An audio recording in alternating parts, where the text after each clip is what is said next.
नित्याय शुद्धाय दिगंबराय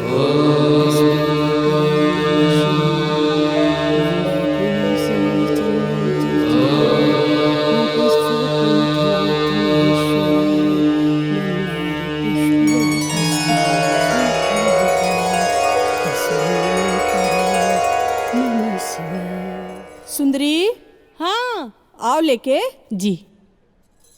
और प्रिया के मम्मी? प्रिया कहाँ बड़ी? अबले कॉलेज ना गई। आवतिया तैयार होत हुई। ओकरा के मालूम नइखे का कितना टाइम हो गई? बताओ। मम्मी, अब कॉलेज के लिए देर हो रहा बा, जरा ड्राइवर के फोन कर देता। उससे भी ड्राइवर के चक्कर में डेली लेट होता। ओफो। राउर भाई जिसन दोस्त के बेटा के ई ड्राइवर बोले ले। अगर महेंद्र बाबू और लक्ष्मी बहन के पता चली तो उ लोगन के कितना बुरा लगी।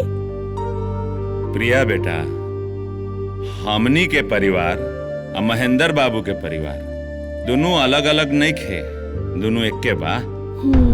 पता नहीं तारा के ये बात कबले समझ में आई।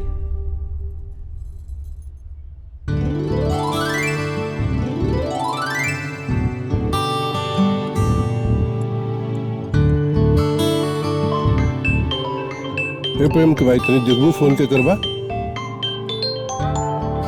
अरे ई तो शारदा बहन के फोन है। हेलो। हाँ सरदार जी, का हाल चाल बा? ठीक है बा सब। प्रिया कॉलेज आए खातिर तैयार बिया, देर होत बा। अच्छा ठीक बा, हम प्रेम से कह देता नी वो बाइक से छोड़ दे। ठीक बा, नमस्ते। प्रेम बेटा,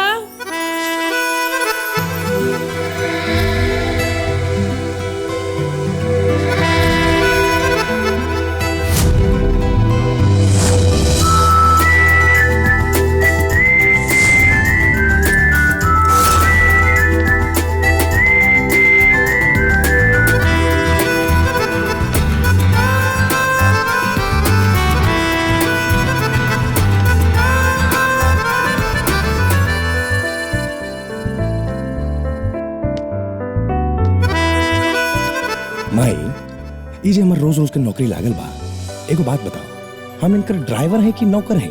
कोनो बात कहे से पहले तनको सोचे ले ना। अगर ये बात प्रिया के मम्मी पापा के पता चली तो लोग के कितना बुरा लगी। ठीक बा, लेकिन एक ऐसन लड़की जगह हम पसंद ना करेनी, जेकरा से एकदम ही ना बनेला, ओकरा के अपना बाइक के पीछे बिठा के पूरा जग के दर्शन कराई। हमरा दिल पे का गुजरी क्यों सोचले बा? क्यों? हे भगवान, ये लड़का के। सुना, ढेर बदकुजन मत करा, जा रहता नहीं।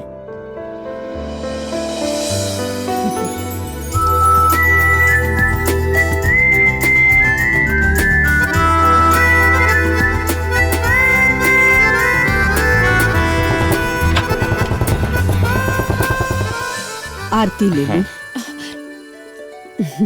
दादी।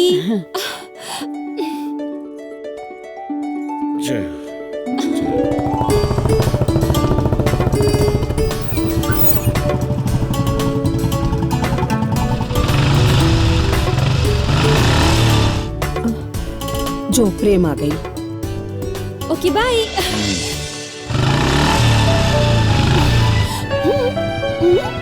का बैठे खातिर निमंत्रण देगा है?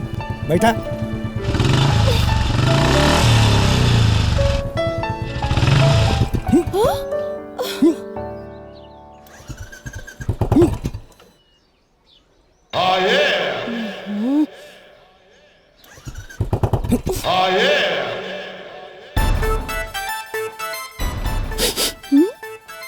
ये तो आज नहा के ना आइलू का? ई का कह रहल बाड़ा?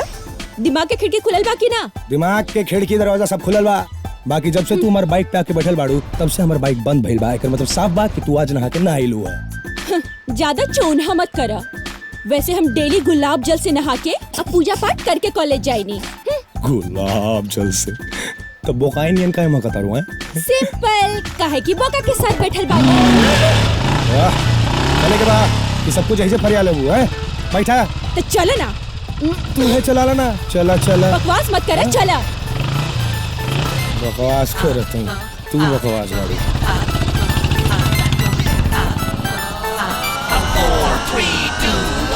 ऐसे बैलगाड़ी की तरह गाड़ी चले बा हाँ? तो क्लास खत्म भइला के बाद हम कॉलेज ए चिल्लो मत, बहुत जल्दी बा ना, तो अपना बाबूजी के बोल के एगो हेलीकॉप्टर खरीदवाला।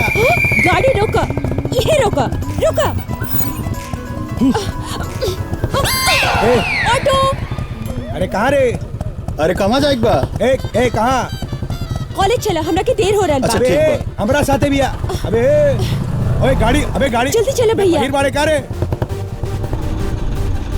अरे थोड़ा जल्दी चला बा, एगो गुंडा हमार पीछा कर रहल बा। सामने पुलिस थाना बा, कहता वही सीधा लेके चली। अरे ना ना, ए बाबू, थाना पुलिस के गाड़ी चक्कर रोक। में नेखे पड़े के बा। गाड़ी बगल में लगा। तू एगो भारी डायलॉग मारा हाँ। ताकि हमार पीछा करे के ना छोड़ देवे। रह जाओ उनके बताओ तानी हम मैडम। आओ आओ इधर। देखी मैडम, इनका वही कैसा नकल ठिकाने लगाओ तानी हम। का रे? हैं? ए बंदर क्या जाने अदरक का स्वाद। हमरा बाइक से ज्यादा तारा के खटारा पसंद आ गई। खटारा केकरा कहले तू? हैं? अच्छा। एकरा के देखा कब से देखा तानी शरीफ लड़की के पीछा कर रहल बड़ा। ए, अपने जबान के जो तोर फाटक बना एकरा के बंद रख। तू घूसा लगा देब ना, राई जैसन क्षेत्र आ जेबे, समझ में आइल ना? पड़ोसी है हमारी। एकरा के जाना ताड़ू?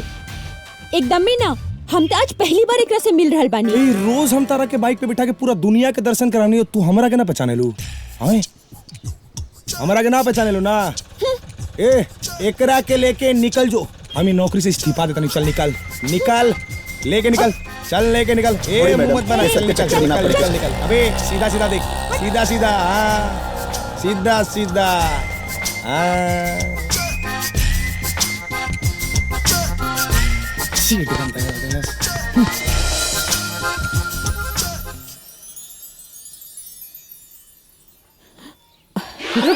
भाई देखी ना रिपोर्टर का आवता समझे में ना आवला। अगर तू अपन भला चाहत तारू तो जल्दी से हमरा के 100 के पति दा। का मतलब?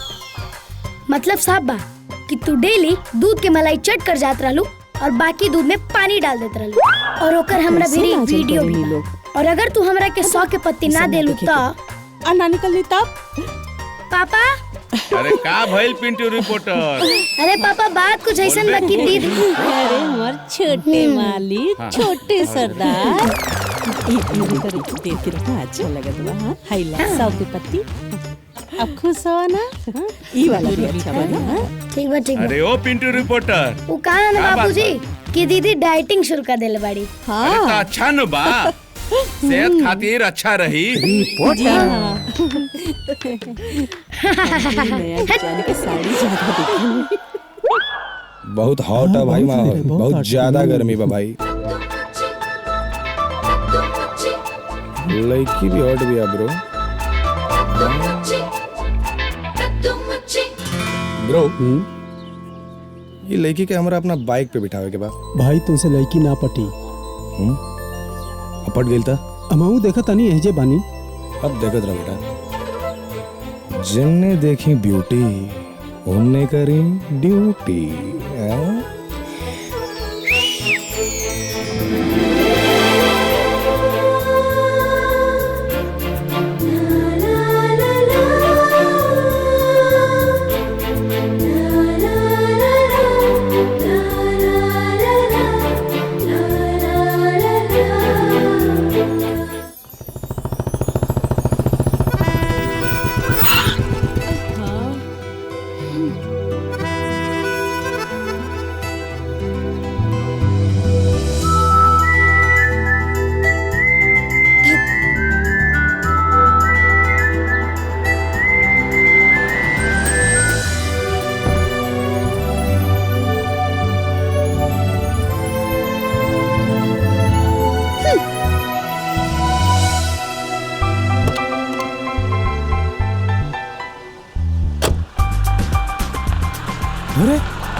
अरे चीटर। का बबुआ, मिजाज हरियर हो गईल?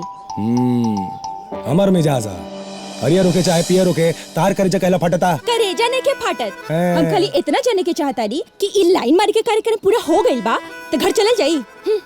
काहे वो खटार ऑटो में बैठ के ना जीव का हैं? जो ए सुनो, यदि ले जाए के विचार नेखे बाड़ा तो सीधा सीधा बता द। तू अपन मम्मी पापा से बात कर ला, हम भी अपन मम्मी पापा से बात कर ली। इस साथ साथ आवल जावल बंद। हाँ हम्म?